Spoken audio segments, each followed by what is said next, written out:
Bismillahirrahmanirrahim. Salatu wassalam ala ashrafil mursalin. À travers cette première séance vidéo, je vais commencer le cours de la comptabilité analytique avec les étudiants du semestre 3 de la filière sciences économiques et gestion.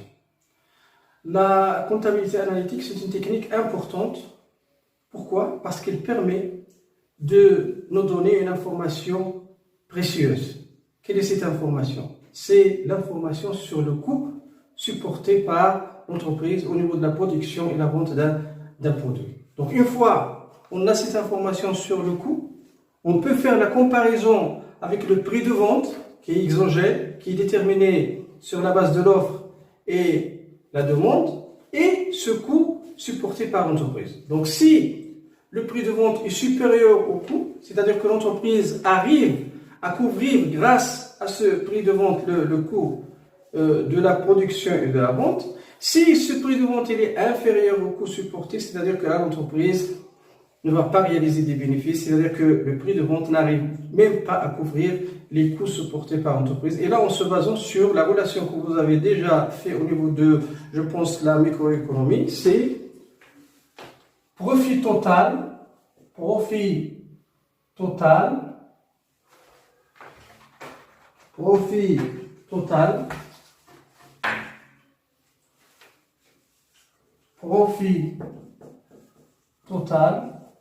est égal à recette totale moins coût total.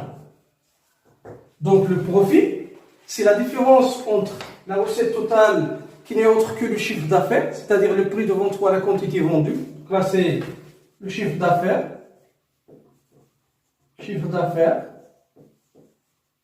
Et là vous avez le coût total, c'est-à-dire le coût supporté par l'entreprise au niveau de la production et la vente de ce produit. Donc si la recette totale est supérieure au coût total, c'est-à-dire que l'entreprise a réalisé un bénéfice. Si la recette totale est inférieure au coût total, c'est-à-dire que l'entreprise va réaliser des pertes. Donc l'information sur le coût est très importante. Il faut savoir que beaucoup d'entreprises ont fait faillite. Pourquoi? Parce qu'ils n'avaient pas cette information sur le coût supporté. Donc, d'où l'importance de la comptabilité analytique. Donc, au niveau de ce cours de la comptabilité analytique, on va voir les chapitres suivants. Donc, plan de cours.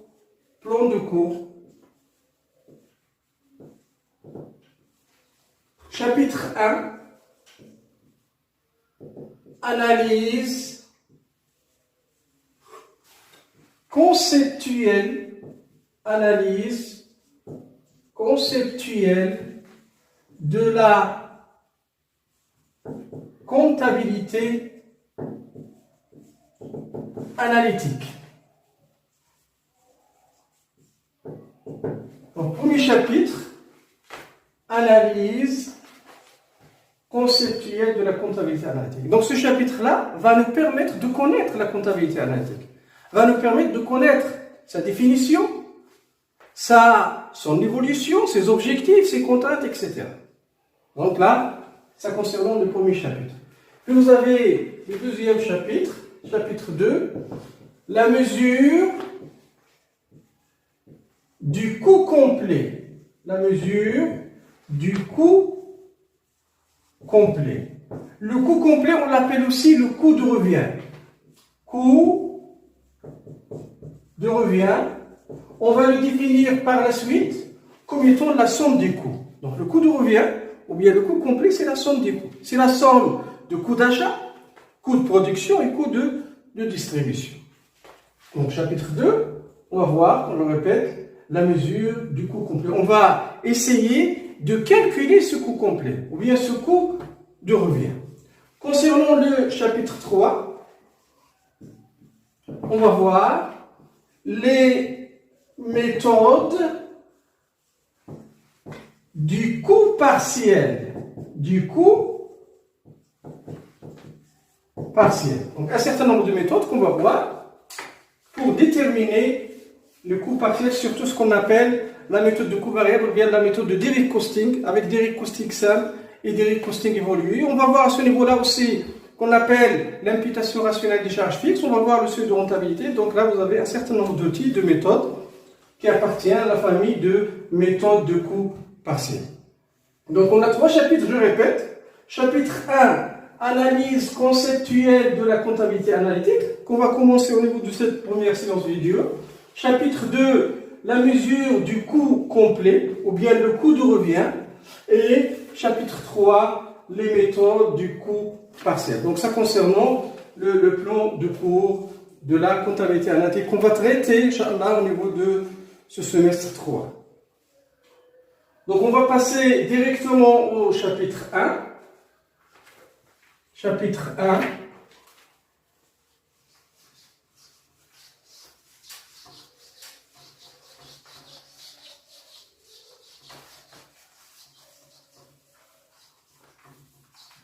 Chapitre 1.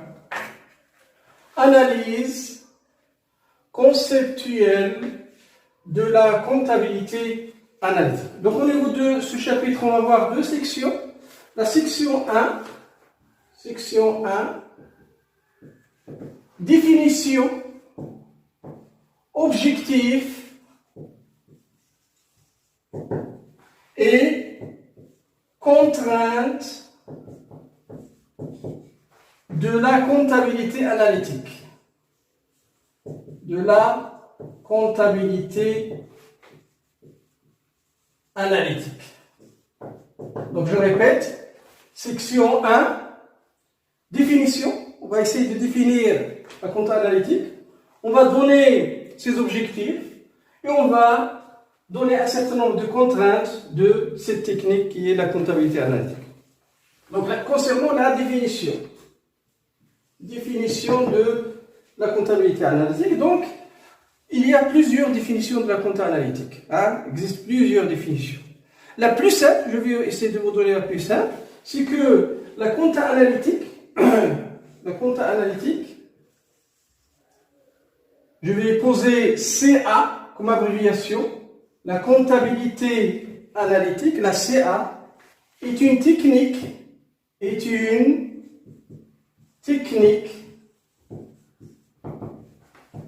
quantitative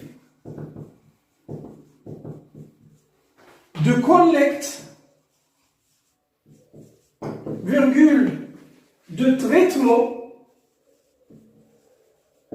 de traitement et d'interprétation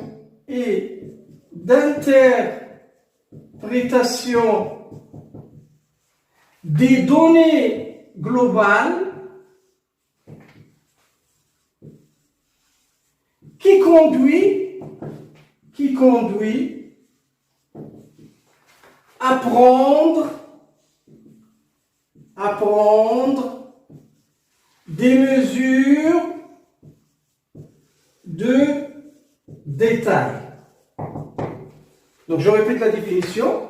La comptabilité analytique est une technique quantitative de collecte, de traitement et d'interprétation des données.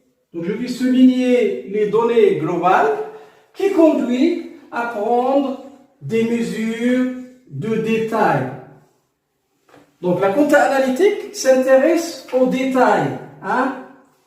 Elle nous donne des précisions. C'est la raison pour laquelle on l'appelle la comptabilité analytique. La source de la comptabilité analytique, ce sont des données globales.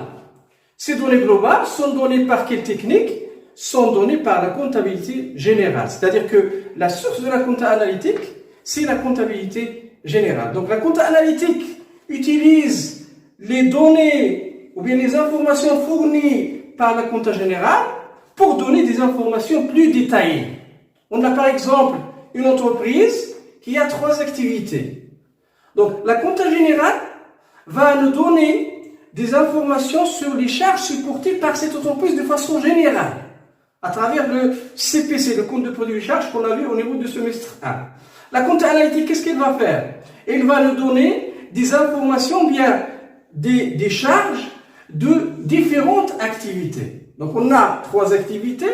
la compta analytique va nous informer sur les charges supportées au niveau de l'activité 1, les charges supportées au niveau de l'activité 2 et les charges supportées au niveau de l'activité 3 par exemple. Donc la compta analytique se base sur des données globales données par la compta générale et nous donne des informations qui sont précises, détaillées. Donc là, au niveau par la suite, je vais vous donner une comparaison, puisque là on a parlé de compta analytique, compta général, donc il est très important de faire la distinction entre les deux techniques. Donc on va faire une comparaison, un aperçu comparatif entre la comptabilité générale et la comptabilité analytique. Donc si vous avez pris la définition, je répète, la compta analytique est une technique quantitative de collecte, de traitement et d'interprétation des données globales qui conduit à prendre des mesures de détail. Donc je vais effacer le tableau pour vous poser cet aperçu comparatif entre la compta générale et la comptabilité analytique.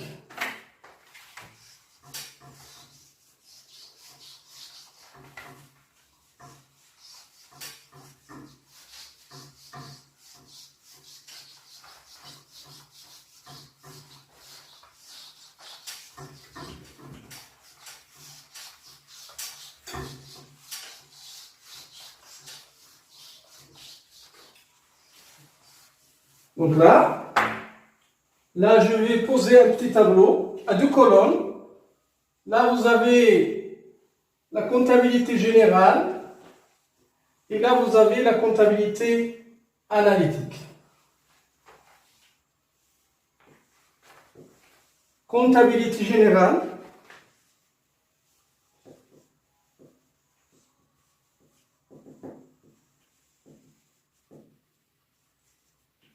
Et là, vous avez comptabilité analytique. Donc, la première distinction, il y a la différence entre la compta générale et la compta analytique, c'est que la comptabilité générale donne une vue globale et synthétique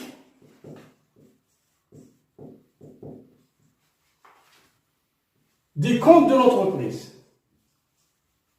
Des comptes de l'entreprise. La compta analytique, qu'est-ce qu'il fait? Il nous donne une vue détaillée de chacune des activités de l'entreprise. Donc on revient à l'exemple qu'on a donné concernant les charges. Donc la compta générale, on a par exemple une entreprise qui a 3 ou 4 activités. La compta générale nous donne une information globale sur les charges supportées par l'entreprise. Au niveau de la compta générale, on ne s'intéresse pas aux activités. Là, vous avez à travers le CPC, vous avez par exemple le total des charges d'exploitation, total des charges matérielles financières, non-compte, etc. Qu'est-ce qu'il fait la compta analytique? En se basant sur ces données, cette information sur les charges données par la compta générale, elle va déterminer les charges supportées au niveau de chaque activité. Par exemple, on a activité 1, activité 2, activité 3. À travers la compta analytique, on peut avoir cette information sur les charges supportées au niveau de l'activité 1, les charges supportées au niveau de l'activité 2 et les charges supportées au niveau de l'activité 3. Donc, l'importance de la compta analytique. Deuxième différence. La comptabilité générale utilise des grandeurs monétaires, c'est-à-dire le dirham. La grandeur utilisée au niveau de la compta générale, c'est le dirham, l'unité monétaire.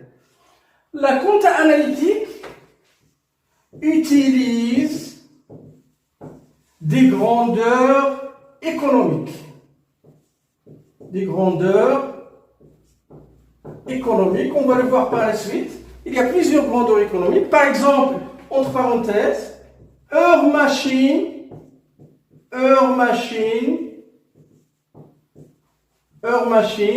virgule, heure main-d'œuvre,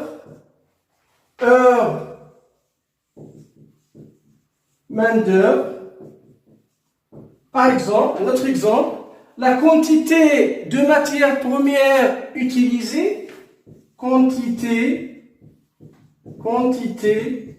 de matière MP, de matière première utilisée, etc.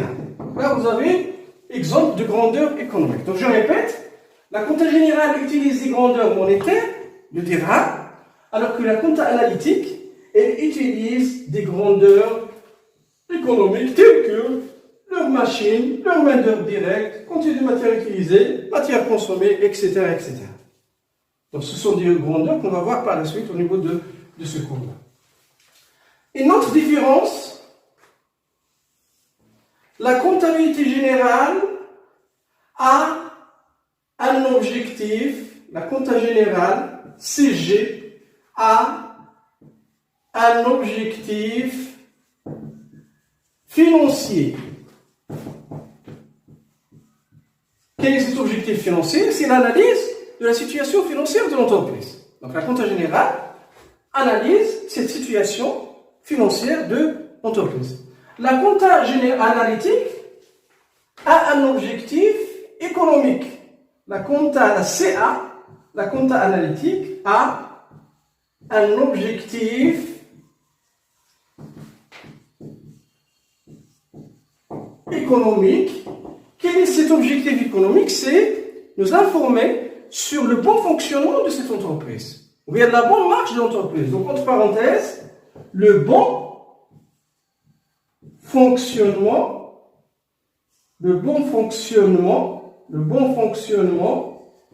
de l'entreprise.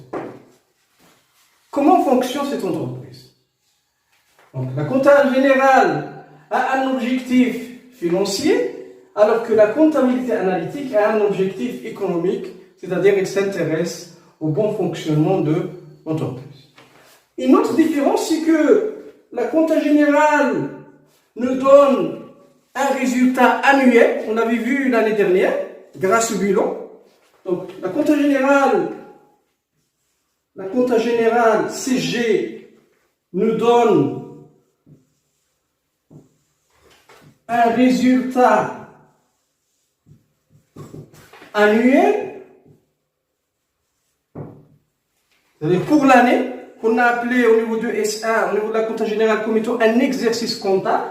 Donc la compta générale nous donne un résultat annuel, alors que la compta analytique nous donne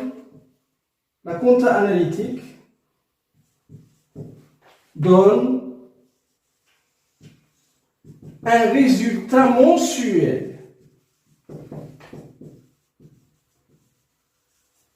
De chaque mois, on peut déduire le résultat analytique de chaque activité de l'entreprise. Alors qu'au niveau de la compta générale, cette information sur le résultat, elle est annuelle. Là, c'est une information qui est mensuelle, chaque mois. Puis, dernière différence, c'est que la comptabilité générale est obligatoire. On l'avait vu l'année dernière. Pourquoi elle est obligatoire? Parce que tout simplement, la compta générale permet de fournir les informations sur l'entreprise à ses partenaires. On avait dit que l'entreprise a plusieurs partenaires, l'administration fiscale, les banques, les clients, etc., etc.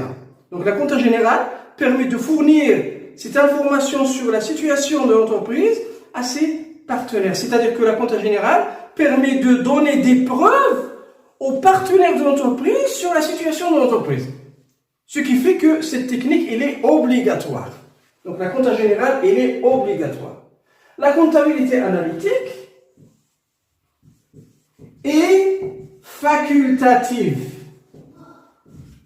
Elle est facultative, mais c'est une technique qui est nécessaire. Pourquoi? Parce que, comme je l'ai dit au début, c'est une technique qui permet de nous informer sur le coût réalisé par, ou bien supporté par l'entreprise. C'est une information qui est précieuse parce que, à travers la comparaison entre ce coût supporté par l'entreprise et le prix de vente, on peut déduire si l'entreprise va réaliser des bénéfices ou bien des pertes. Donc, c'est la raison pour laquelle la compta analytique est facultative, mais nécessaire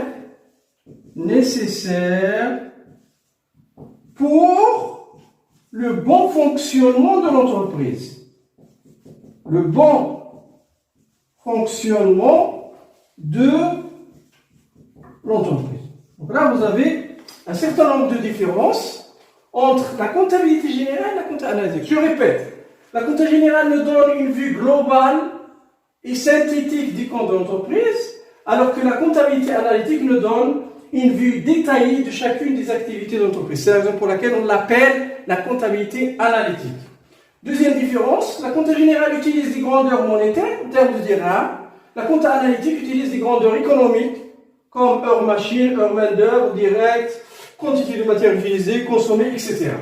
La compta générale a un objectif financier, la comptabilité analytique a un objectif économique, c'est s'intéresser, donner des informations sur le bon ou mauvais fonctionnement de l'entreprise. Et une autre différence, la compta générale nous donne un résultat annuel, la compta analytique nous donne un résultat ou bien des résultats mensuels.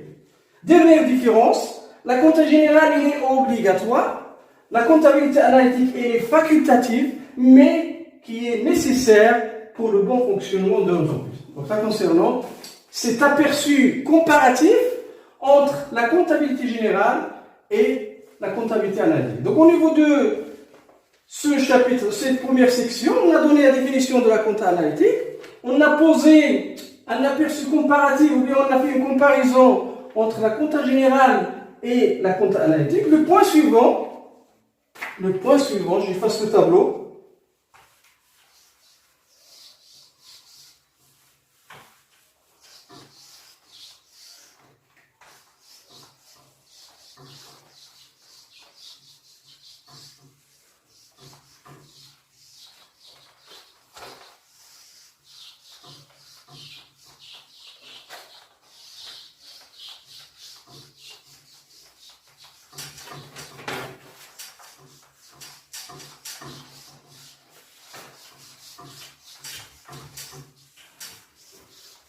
Donc le point suivant, c'est de donner un aperçu évolutif de la compta analytique. Donc évolution. Donc premier point, définition. Et là on a posé aussi la comparaison avec la compta générale. Deuxième tiré, évolution de la comptabilité analytique. Donc comme toutes les techniques de gestion, la compta analytique a évolué. Pourquoi il a évolué? Pour répondre aux exigences de développement économique. Donc au niveau de l'évolution de la compta analytique, on va retenir 3 périodes. La première période, ou bien la première étape, c'est au milieu du 19e siècle. Au milieu du 19e siècle, on parlait de ce qu'on appelle la comptabilité industrielle. On a la comptabilité, ou bien cette technique de la compta analytique s'appelait la comptabilité industrielle. Pourquoi on a posé au milieu du 19e siècle? Parce que tout simplement, avant ce milieu du 19e siècle, les problèmes que rencontrait l'entreprise, ce sont des problèmes de l'intérieur de cette entreprise. Ce sont des problèmes intra-organisationnels. Et plus précisément, comme vous l'avez vu au niveau du module de management, je suppose que vous l'avez vu, c'est qu'il y avait un problème de productivité. Pour résoudre ce problème de productivité, Frédéric Taylor avait proposé comme solution l'organisation scientifique du travail. Pour résoudre le problème de productivité qui, selon lui, est lié au problème de la flânerie et de la perte de temps des ouvriers. Donc là, pour résoudre ce problème, donc Taylor a proposé l'organisation scientifique du travail. C'est-à-dire que Taylor a constaté qu'il y a un problème au niveau du centre opérationnel, au niveau de bas de l'organisation. C'est-à-dire au niveau des ouvriers. Les ouvriers perdent de temps, perdent le temps, ce qui fait que la productivité baisse. Donc pour résoudre ce problème de productivité, Taylor avait proposé l'organisation scientifique du travail. Fayol a lié ce problème de productivité avec le sommet stratégique. Selon Fayol, au niveau de l'entreprise, il n'y a pas une fonction managériale. La fonction qui existait, ou bien le manager, était tout simplement un comptable. C'est la raison pour laquelle Fayol il a proposé l'organisation administrative du travail. Et il a introduit la fonction administrative, c'est-à-dire la fonction managériale. C'est-à-dire que, selon Fayol, le problème de la productivité est lié à l'absence d'une fonction managériale au niveau de l'entreprise. Donc Fayol a proposé pour résoudre ce problème l'organisation administrative du travail. Puis vous avez l'école des relations humaines qui a expliqué ce problème de productivité au niveau de l'entreprise par les mauvaises conditions de travail. C'est-à-dire que les ouvriers sont en mauvaises conditions de travail, c'est la raison pour laquelle leur productivité est faible. Donc, pour résoudre ce problème selon l'école des relations humaines, il faut quoi? Il faut améliorer les conditions de travail, il faut motiver les ouvriers, etc., etc. C'est-à-dire là, qu'est-ce qu'on constate? On constate que avant le milieu du 19e siècle, il n'y avait pas influence de l'environnement sur l'entreprise. L'environnement était stable. Le problème ne vient pas de l'environnement. Le problème vient de l'intérieur de l'entreprise. Donc ce sont des problèmes, comme je l'ai dit, intra-organisationnels. Mais après ce milieu du 19e siècle, qu'est-ce qu'on a constaté? On a constaté que les menaces viennent de l'environnement. L'environnement est devenu concurrentiel. Il y a l'apparition de la concurrence. Donc, pour résoudre ce problème de concurrence, les entreprises, qu'est-ce qu'elles ont fait? Ils cherchaient à avoir cette information sur le coût pour diminuer ce coût. C'est-à-dire que là, ils jouent sur ce qu'on appelle la compétitivité par les coûts. D'où l'importance de la comptabilité industrielle. La comptabilité industrielle, à cette époque-là, permet de fournir des informations sur le coût supporté par l'entreprise, pour le maîtriser, le contrôler, pour le faire diminuer, pour être compétitif par rapport aux concurrents. Donc, d'où l'apparition de ce qu'on appelle la comptabilité industrielle. C'est-à-dire que la comptabilité industrielle, au début, elle avait pour objectif quoi? Pour informer l'entreprise sur le coût supporté par cette entreprise. Donc, ça concernant la première étape, la première période qui est au milieu du 19e siècle. Donc, je répète, au milieu du 19e siècle, il y a l'apparition de la comptabilité industrielle qui informe sur les coûts supportés. Les coûts supportés par l'entreprise. Bien, à cette époque-là, il y avait à partir du milieu du 19e siècle, il y avait cette compétitivité par les coûts. Donc, pour être compétitif, on doit agir sur les coûts, on doit minimiser les coûts par rapport à nos concurrents. Deuxième étape, c'est après la crise de 1929, ce qu'on a appelé le jeudi noir. Donc, après la crise de 1929, les entreprises deviennent de plus en plus prudentes. La prudence est apparue. Donc là, l'apparition de la prudence fait quoi? Fait que les entreprises commencent à faire des prévisions. D'où la compta analytique, qui était comptabilité industrielle, devient aussi une comptabilité prévisionnelle. Donc, la compta analytique, CA, devient la comptabilité prévisionnelle. Lorsque je dis la compta analytique devient la comptabilité prévisionnelle, cela ne veut pas dire que la compta analytique a ignoré le premier rôle joué, c'est-à-dire informer sur les coûts. Non. C'est-à-dire qu'est-ce qu'on a là? On a un enrichissement au niveau de la compta analytique. C'est-à-dire que la compta analytique, en plus d'informer sur les coûts, bien de calculer le coût supporté par l'entreprise, il nous donne des informations, ou bien il permet à l'entreprise de faire des prévisions. Donc, qui dit prévision, dit par la suite comparaison avec les réalisations, dit aussi détecter les écarts entre les prévisions et les réalisations, et par conséquent, apporter des actions correctives, améliorer, corriger. C'est l'objectif de la comptabilité prévisionnelle. Donc, faire des prévisions, comparer ces prévisions avec les réalisations afin de corriger, d'améliorer. Donc, ça concerne la deuxième étape qui est après la crise de 1929. Donc, première étape, on avait la comptabilité industrielle qui est devenue par la suite, après 1929, comptabilité prévisionnelle. Et après, dernière étape, après la Deuxième Guerre mondiale,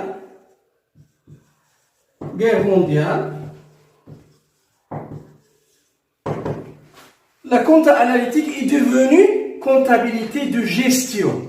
La comptabilité analytique est devenue comptabilité de gestion. Pourquoi? Parce que après la Deuxième Guerre mondiale, l'objectif de toute entreprise était la croissance. Donc toutes les entreprises cherchent à s'accroître. Et qui dit croissance dit plusieurs solutions, plusieurs opportunités, plusieurs choix. Et la compta analytique permet à l'entreprise d'opérer ce choix, c'est-à-dire chercher la solution ou bien l'opportunité la plus importante. Donc, après la Deuxième Guerre mondiale, la comptabilité analytique est devenue comptabilité de gestion. Comme je l'ai dit, cette évolution, c'est un enrichissement de la compta analytique. C'est-à-dire que la compta analytique permet de calculer le coût, permet de faire des prévisions et de comparer avec les réalisations pour améliorer, corriger, et permet aussi de choisir, permet aux dirigeants de choisir entre plusieurs situations, entre plusieurs solutions, c'est-à-dire choisir la solution qui est optimale ou bien satisfaisante. Donc là, vous avez un aperçu de l'évolution, de façon résumée, bref, de l'évolution de la compta analytique. Cette évolution de la compta analytique, grâce à cette évolution de la compta analytique, on peut déduire les objectifs de la compta analytique. Donc on va passer au point suivant. Les objectifs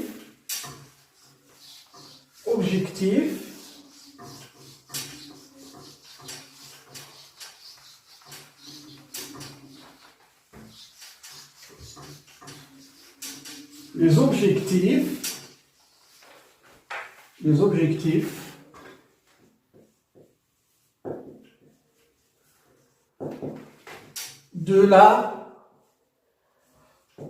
comptabilité analytique. Donc il y a plusieurs objectifs. L'objectif classique, c'est quoi? C'est de calculer le coût. Là, vous avez premier objectif, calculer le coût de revient, ou bien le coût complet. Le coût complet ou bien coût de revient.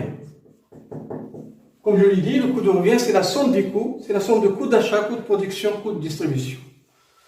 Deuxième objectif, puisqu'on sait, on a cette information sur le coût, on peut déduire facilement le résultat. Et bien, comme on l'avait dit, le profit, c'est la différence, profit total, égale recette totale, moins le coût total. Donc, on a déterminé le coût, on peut déduire le résultat. Parce que la recette totale, c'est les ventes fois le prix. Le prix est exogène. Il est déterminé sur le marché par la confrontation entre l'offre et la demande. Donc, une fois que vous avez l'information sur le coût, on peut facilement déduire si l'entreprise a réalisé des bénéfices ou bien a réalisé des pertes. Donc, premier objectif, calculer le coût complet ou bien le coût de revient. Deuxième objectif, déterminer ce qu'on appelle le résultat analytique. Déterminer le résultat analytique.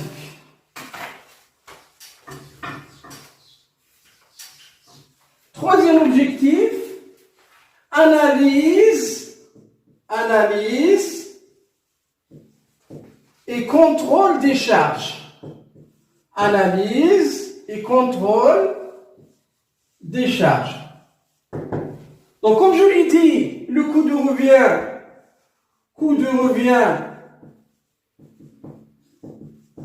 c'est la somme des trois coûts. Coût d'achat, coût de production et coût de distribution. Donc, lorsqu'on calcule ce coût complet ou bien ce coût de revient, on a cette information sur le coût d'achat. On a cette information sur le coût de production. On a cette information sur le coût de distribution. C'est-à-dire, on sait que ces charges d'achat, le coût c'est la somme des charges, ces charges d'achat, est-ce qu'elles sont évoluées de façon normale, ou bien excessive, ou bien réduite? Et on peut les contrôler. La même chose, les charges de production, quelle est leur évolution? Est-ce qu'elles sont normales, ou bien est-ce qu'elles sont excessives, ou bien elles sont réduites? La même chose pour les charges de distribution. Donc, lorsqu'on calcule le coût de revient, on contrôle les charges. Pour cela, on a dit que la compta analytique analyse et contrôle les charges supportées par l'entreprise.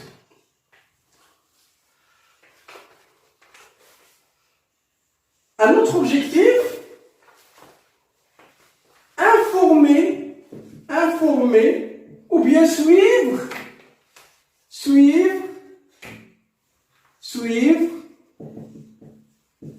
l'évolution du stock. Suivre l'évolution des stocks à travers ce qu'on appelle l'inventaire permanent. Grâce à l'inventaire permanent. Donc, suivre l'évolution des stocks grâce à l'inventaire permanent. Les stocks, c'est un élément important au niveau de l'entreprise. Pourquoi? Là, vous avez les stocks. Il permet quoi?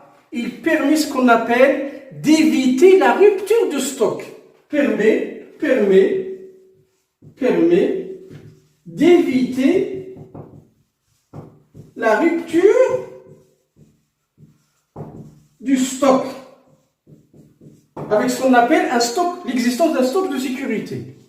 C'est-à-dire quoi? C'est-à-dire qu'il ne faut pas dire au client non. Un client se présente à l'entreprise, demande un produit, vous lui dites « Oh, je m'excuse, je n'ai pas ce produit ». Parce que là, c'est un mauvais signe. C'est-à-dire là, vous êtes en quoi? Vous êtes en rupture de stock. Vous êtes en rupture de stock. Et la rupture de stock, c'est un mauvais signe pour l'entreprise. Il faut toujours dire oui. Il faut toujours vendre parce qu'on existe. Pourquoi? Pourquoi l'entreprise existe? C'est pour travailler, c'est pour vendre, pour produire et vendre. Donc il nous faut toujours ce qu'on appelle un stock de sécurité qui permet d'éviter la notion de ce qu'on appelle la rupture de stock. Il faut éviter cette rupture de stock. C'est le premier élément d'importance de stock. Deuxième élément, c'est que le stock peut entraîner des coûts importants. Peut entraîner des coûts, des charges importantes. Charges importantes qui sont liées au loyer. Vous allez chercher des entrepôts, etc.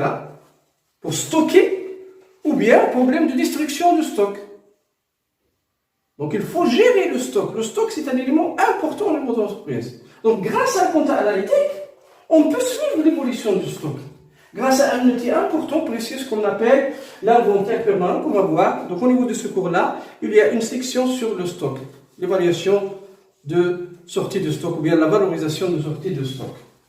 Donc je répète, vous avez calculé le coût complet, déterminer le résultat analytique, analyse et contrôle des charges, suivre l'évolution des stocks grâce à l'inventaire permanent.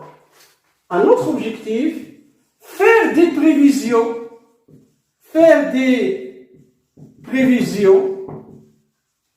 en comparer avec quoi? Avec les réalisations, afin d'apporter des actions correctives.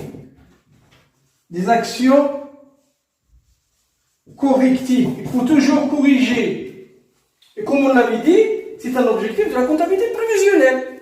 Donc, grâce à la compta analytique, on peut faire des prévisions, des charges par exemple, comparer ces prévisions avec les réalisations, ce qu'on a supporté réellement, et déduire les écarts entre les prévisions et les réalisations, et corriger. Puis, le dernier objectif, fournir les informations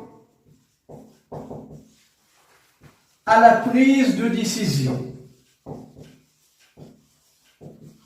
Fournir les informations à la prise de décision. Donc, on peut le constater, on a plusieurs objectifs de la compta analytique.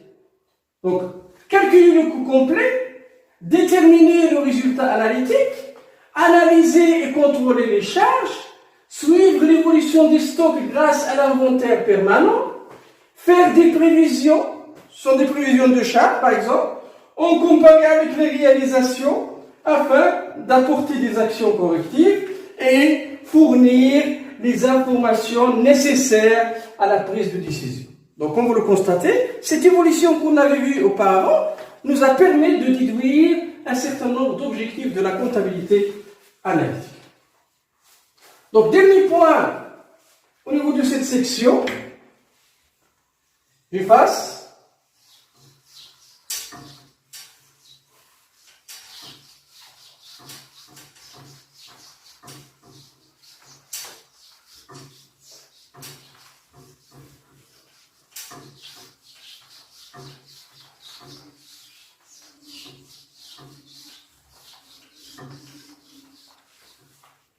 Dernier point, les contraintes de la comptabilité analytique. Les contraintes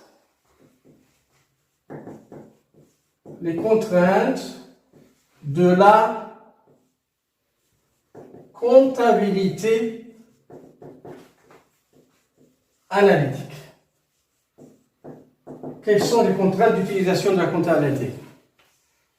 La première contrainte, c'est que l'entreprise doit être organisée.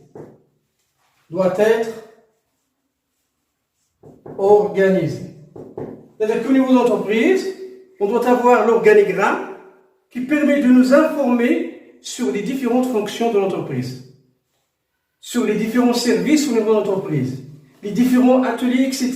C'est-à-dire que la division de travail doit être claire au niveau de l'entreprise.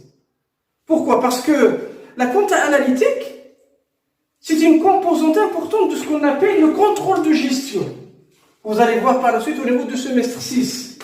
Donc, lorsqu'on dit le contrôle de gestion, il y a deux composantes importantes. Il y a ce qu'on appelle la comptabilité analytique et il y a ce qu'on appelle la gestion budgétaire.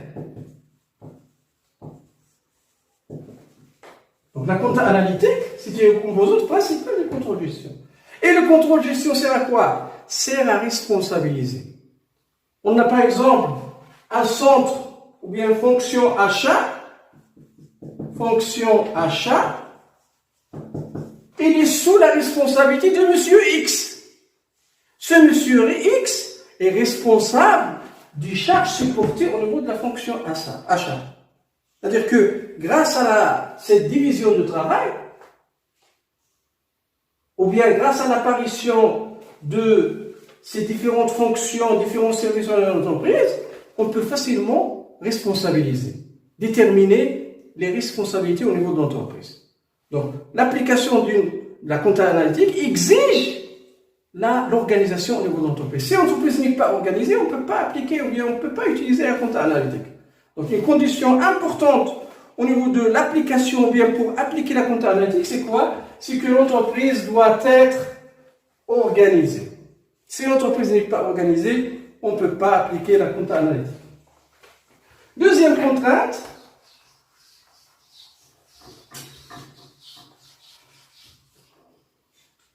c'est le respect d'un vocabulaire précis. D'un vocabulaire précis. C'est-à-dire il faut définir les concepts, surtout concernant la comparaison entre trois éléments importants au niveau de la comptabilité analytique qui sont la dépense, la charge, le coût. Donc il faut bien définir les concepts. Donc d'où la deuxième section, section 2, le vocabulaire en comptabilité analytique. Donc section 2, le vocabulaire en comptabilité analytique. Donc section 1, définition, objectif, évolution et contrainte de la comptabilité analytique. Section 2, le vocabulaire en comptabilité analytique. Au niveau de cette section, on va définir les concepts. Donc premier élément, la dépense. La dépense. Quelle est la définition de la dépense? La dépense, c'est tout simplement le décaissement effectif de l'argent. Donc aujourd'hui, vous avez acheté une machine, ou bien l'entreprise a acheté une machine pour 100 000. Donc là, l'entreprise, elle a décaissé, elle a payé par chèque bancaire. Donc il a décaissé, il a fait une dépense, il a décaissé de l'argent. C'est une sortie de monnaie, ce qu'on appelle la dépense. C'est le décaissement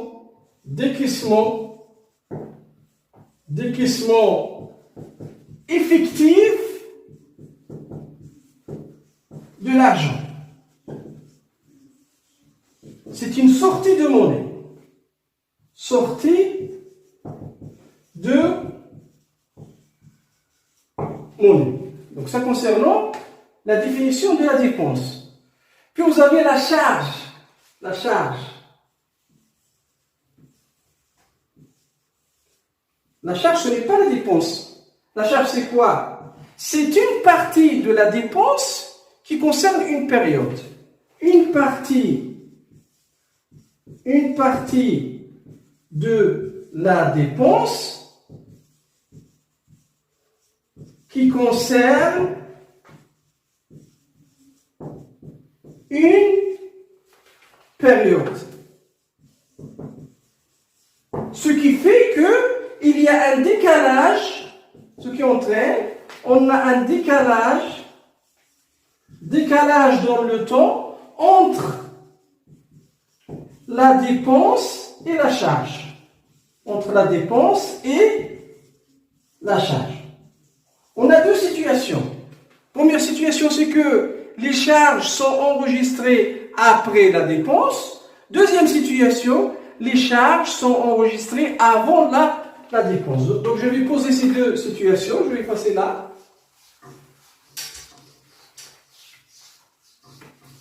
Donc là, j'efface.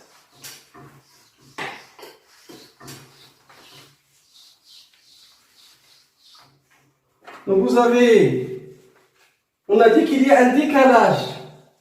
Par conséquent, on a deux situations. Première situation, charge enregistrée après la dépense. Je répète, les charges sont enregistrées après la dépense. Et je vais donner l'exemple d'achat d'une machine. Exemple, achat d'une machine. Donc on a acheté une machine par exemple pour 100 000 dirhams. Cette machine sera utilisée pendant 10 années. Durée 10 ans. Donc, aujourd'hui, hein, par exemple, le 1-1. Le 1-1, l'entreprise a acheté une machine pour 100 000. Cette machine sera utilisée pendant 10 ans. Donc, le 1-1, l'entreprise a effectué la dépense. Elle a dépensé de l'argent pour acheter la machine. Puis vous avez par la suite l'amortissement, la notion d'amortissement. L'amortissement va répartir cette dépense en plusieurs charges successives durant les 10 années. C'est ce qu'on appelle la dotation d'amortissement. Donc, qu'est-ce qu'on constate là? On constate qu'au début, on a la dépense, puis par la suite, on a la charge. Donc, la dépense, c'est l'achat de la machine. La charge, ce sont les dotations d'amortissement successives durant les 10 années. Donc, l'amortissement répartit cette dépense en charges successives. En charges successives, vous mettez entre parenthèses les différentes dotations d'amortissement. Les différentes dotations d'amortissement. Les différentes dotations d'amortissement pour une valeur de 10 000, tout en supposant qu'on a, par exemple, on a un amortissement linéaire. C'est-à-dire, on divise 100 000 sur 10, ça vous donne 10 000. C'est-à-dire, chaque année, on va enregistrer les 10 000.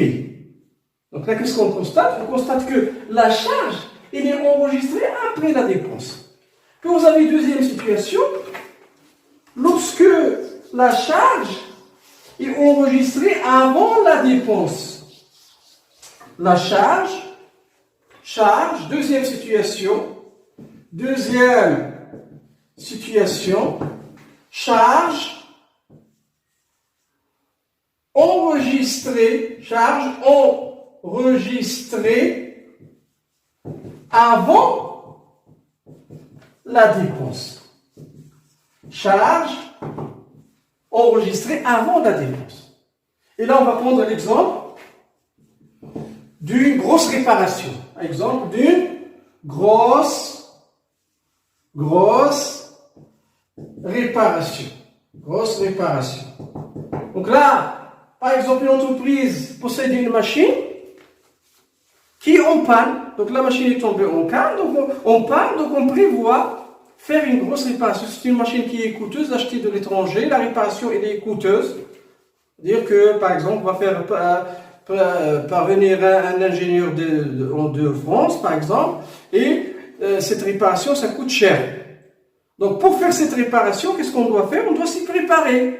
C'est-à-dire quoi? On doit constituer chaque année, par exemple, la grosse réparation aura lieu, par exemple, donc réparation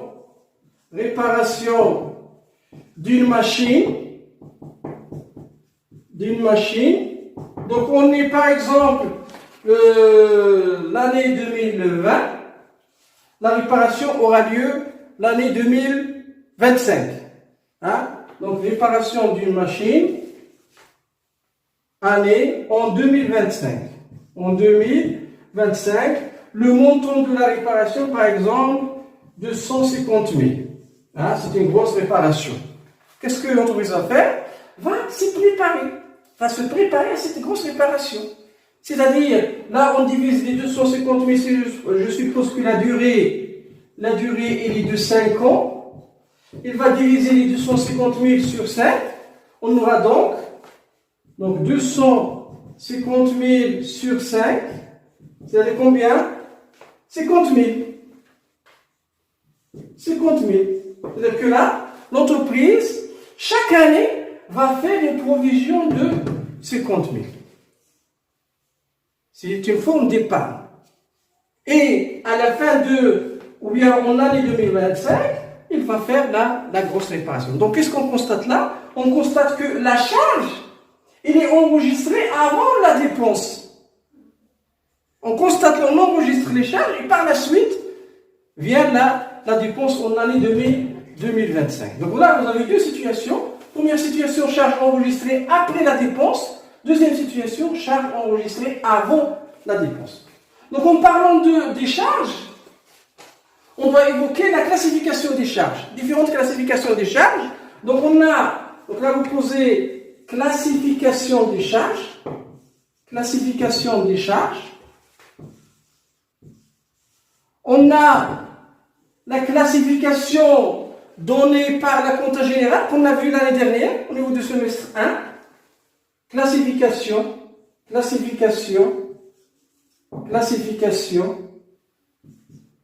donnée par la CG, la comptabilité générale. Comment on appelle cette classification? C'est la classification par nature. C'est la classification par nature, c'est-à-dire la comptabilité générale classe ces charges-là en 3 types. Charge d'exploitation, charge d'exploitation, premier type. Deuxième type, charge financière. Charge financière. Les deux charges forment ce qu'on appelle les charges courantes, habituelles à l'entreprise, à la gestion de l'entreprise. Et troisième type de charge, ce qu'on appelle les charges non courantes. Charges non courantes. C'est la classification donnée par la comptabilité générale qu'on appelle classification ou bien classement par nature. D'ailleurs, c'était une classification qu'on a au niveau du plan comptable, qu'on a utilisé l'année dernière. Donc vous avez les charges d'exploitation, les charges financières et les charges non courantes. Donc là, c'est la classification ou bien le classement des charges donné par la comptabilité générale. Puis vous avez les classements donnés par la compta analytique. Donc je vais passer cette partie-là.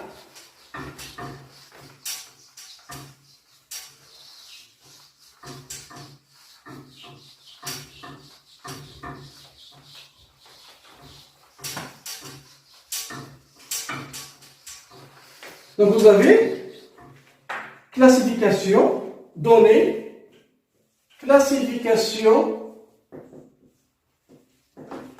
de la comptabilité analytique. On a deux classifications, il y a deux classements, qu'on appelle classement par destination, classification par un point par destination, c'est-à-dire en fonction des fonctions de l'entreprise, selon, entre parenthèses, selon les fonctions de l'entreprise, selon les fonctions de l'entreprise. C'est-à-dire, si on a par exemple une fonction achat, on a les charges d'achat. Les charges d'achat. Fonction production,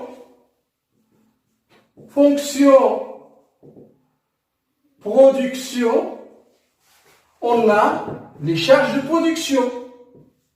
Les charges de production. Fonction distribution,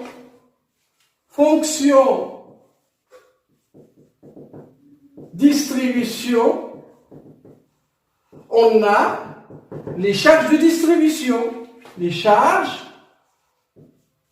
de distribution.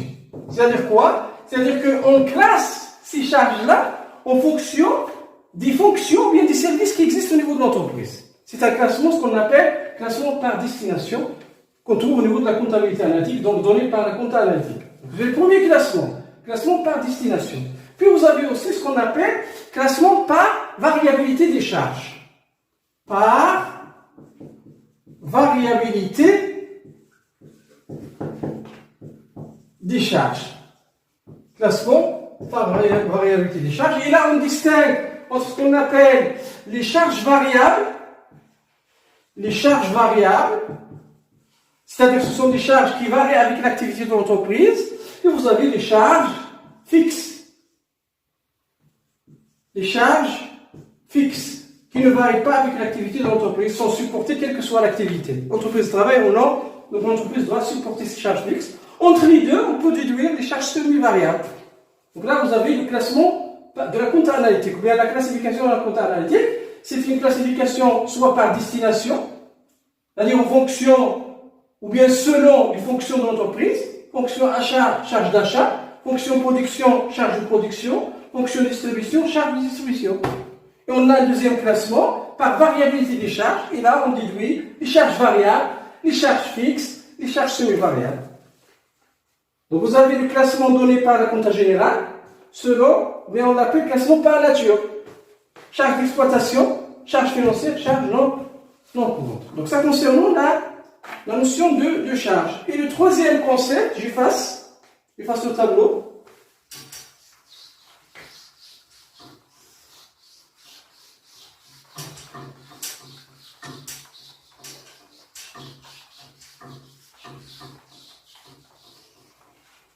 Donc, troisième concept, le coût. Le coût. Donc, on a défini la dépense comme étant le décaissement effectif de l'argent, la sortie de monnaie. On a défini la charge, c'est une partie de la monnaie, de la dépense qui concerne une période. Troisième concept, c'est le coût. Le coût, c'est quoi? C'est la somme des charges. C'est la somme des charges concernant une fonction, par exemple, la fonction production, les charges de production. Le coût, c'est quoi le coût de production? C'est la somme des charges engendrées, ou bien sûr, au niveau de la fonction production. Hein? Donc, le coût, c'est la somme des charges. Le coût d'un produit, c'est la somme des charges supportées pour produire ce produit. Donc, le coût, c'est la somme des charges concernant une fonction ou un produit, etc. Un produit, etc. Donc, le coût, c'est la somme des charges. Puis, vous avez d'autres concepts. On va ajouter autre concept.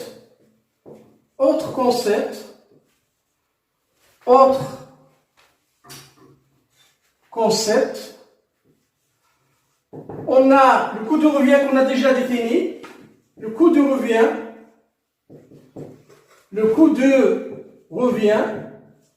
on l'appelle aussi le coût complet. Le coût complet, et comme on l'a dit là, c'est la somme des charges, c'est-à-dire là, vous avez charge d'achat, plus charge de production, plus charge de distribution. Donc, lorsqu'on calcule le coût de revient, ou bien le coût complet, on doit calculer ces charges-là, ces coûts, coût d'achat, coût de production, coût de distribution, et on doit déduire le coût de revient. Puis vous avez la marge, la notion de marge. C'est la différence